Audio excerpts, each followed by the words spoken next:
Hi. So for my annotated bibliography, some things that I struggled with were formatting and transferring my Google Doc into a document that I could upload as a docs. So for formatting, trying to create the correct margins and also put the works cited in the document correctly was something that I struggled with because I kept transferring it over to a docs and then the works cited would mess up again. Like I'd have it the two lines under my works cited indented and everything, and then I transferred over and then it would switch it up. So I had to had a lot of trial and error with that. And then also transferring, I do my work on Google Docs, so when I would transfer into something that I could upload, that kind of created difficulty for me. And also I had a little bit of trouble finding sources that directly related to my topic, but I ended up finding them.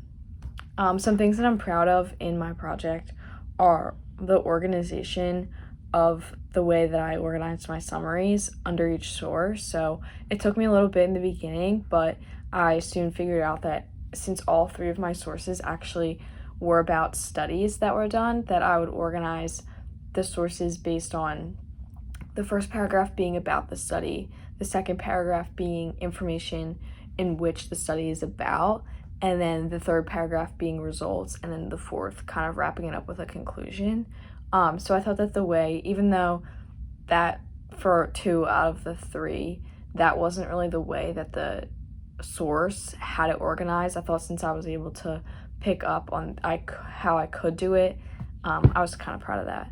And also the depth of my summaries, I really tried hard to include as much information as I can and make the most sense to my readers.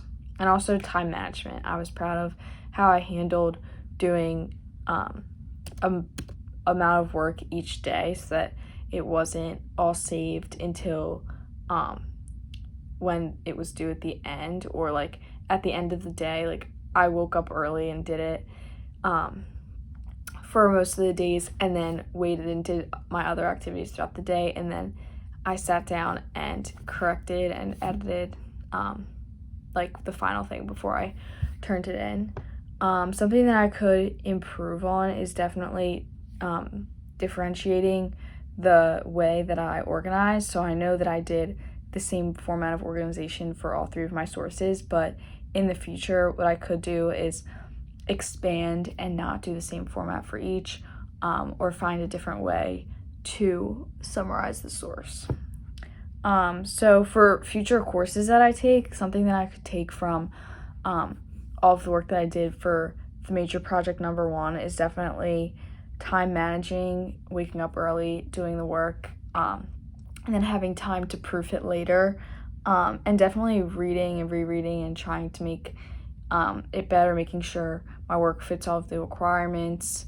And I definitely could use all of the work that I did during this course of like formatting, kind of technical stuff like that, and take that with me to a future course.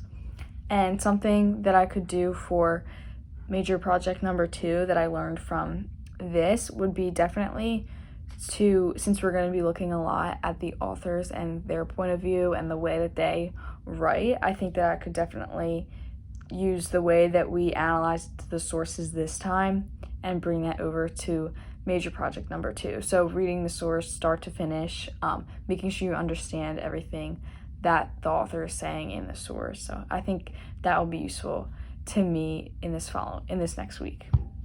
Thank you.